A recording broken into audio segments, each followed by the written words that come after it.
Hey guys, I was reviewing this book, Lost and Found in Russia, uh, Lives in Post-Soviet Landscape by Susan Richards. Um, I know it was kind of going a little long. She kind of predicted the war in the Crimea, or at least saw the precedings of it in her trip to Crimea, which was pretty much administrated by the Russian military, even though it was nominally under Ukrainian control. The one other country she went to is she went to Uzbekistan near the Ariel Sea disaster, where also a number of nuclear, not always nuclear, but radiological experiments were taking place.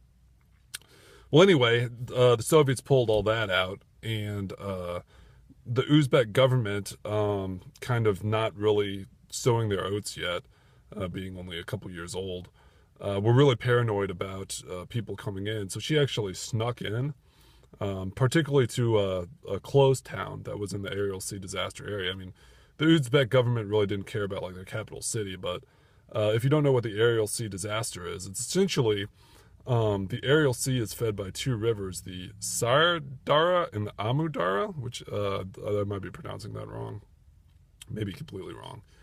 Uh, but anyway, kind of what happened is those rivers, they don't exactly run through desert, but kind of like high step, minimal rainfall kind of areas, kind of maybe sort of like Colorado, like the plains of Colorado or the high plains of like Wyoming or something like that, but over a much larger area.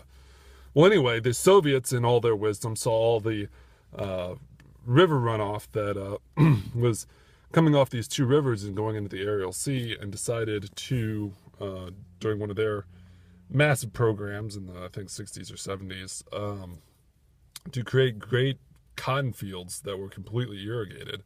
Of course, what this did is it completely dried up these rivers and basically made the Ariel Sea like 1/10 of what it is now. Something that came along with this, besides just the lake bed going down and the salinity rising, was the pollutant runoff from all of the irrigated farms, which need to be high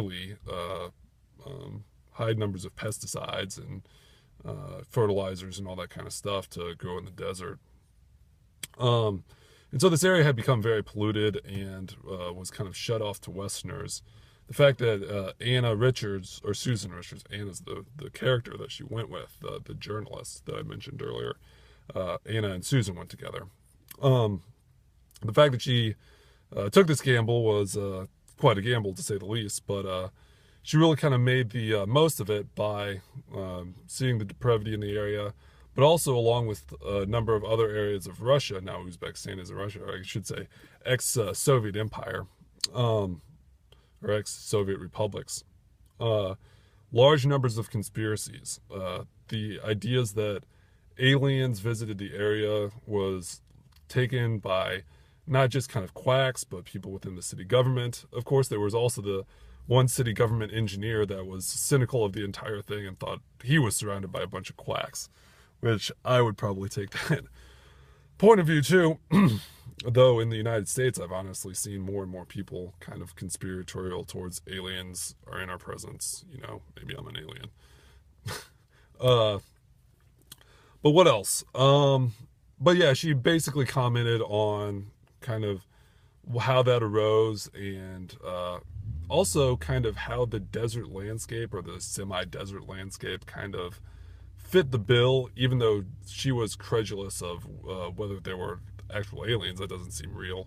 But kind of the stark open desert where nothing grew, where it was kind of like scrubland where very little grew, uh, really kind of fed the mind to believe that such conspiracies could exist.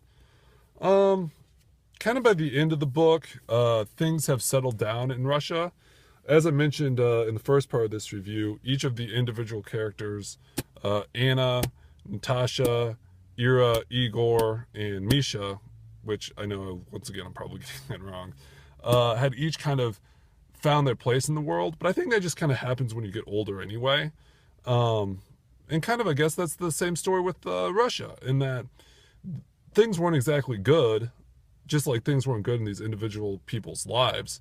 But there had been some settling after the crazy erratic years of mob violence and all that stuff. Of course, what goes hand in hand with that, and why Anna in particular became so discouraged towards the end of the book, even though she had kind of found her place. Anna had very much turned from journalism is going to save the world to journalism is my job, and I'm still a very good journalist, but my belief comes from the Orthodox Church, which I thought kind of inspiring, you know. Well, I mean, I guess it's not inspiring because she was just kind of oppressed, and like a cynic might say that's why she turned to the church.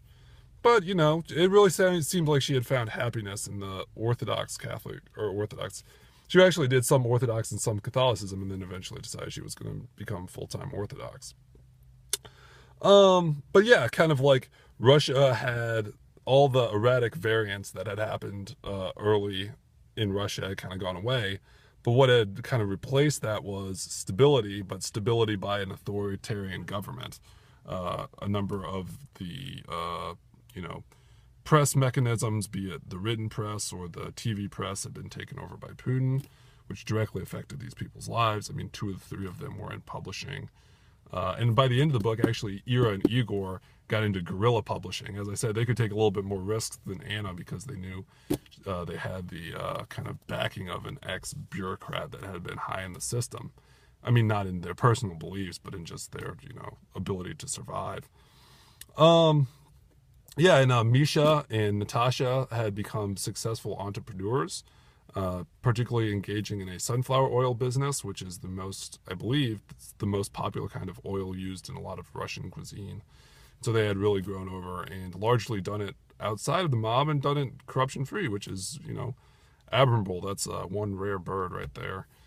I think I'm going to leave it at that. Kind of Russia had grown up, but traded some of the erraticism for the authoritarianism of Putin's government. And this was also right before the crash. I think she mentioned a little bit about the crash, but not maybe as much as like a year or 2 in. So like it was right at the beginning of the crash.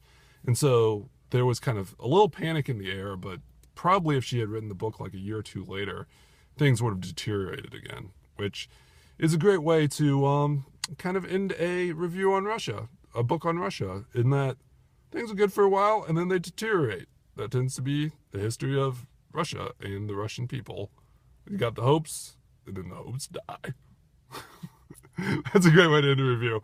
All right, guys, keep checking my reviews out. See you later. Bye.